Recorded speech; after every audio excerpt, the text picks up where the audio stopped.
ওজন বাড়ার সাথে সাথে কোমরের জেল বের হয়ে যাওয়া অথবা পিএলআইডির সম্পর্কটা কী?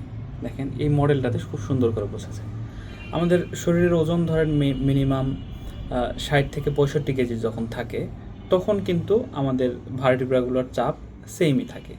কিন্তু এই ভার্টিব্রা, এই চাপ, এই মাসেল সেম স্ট্রেংথ নিয়ে যখন শরীরের ওজন অনেক বেশি পরিমাণে বেড়ে যায়, 80 কেজি বা 100 কেজি হয়ে যায়, তখন এই যে শরীরের যে ভার্টিব্রাগুলো আছে, স্পাইন আছে, এর উপরে চাপ আরও বেশি পড়ে। কারণ হচ্ছে মাসেল পাওয়ার সেমই থাকে, কিন্তু বডি ওয়েটের কারণে এই যে ভার্টিব্রা এবং ডিস্কের উপরে অনেক বেশি চাপ পড়ে যায়।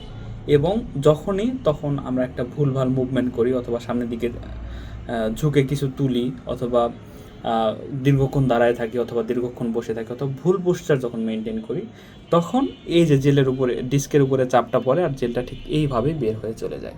কি এই দিক দিয়েই স্পাইনাল নার্ভ চলে গেছে, যে প্লাস্টিকের আছে এটা দেখেন, স্পাইনাল নার্ভ রুটে গিয়ে চাপ দেয়।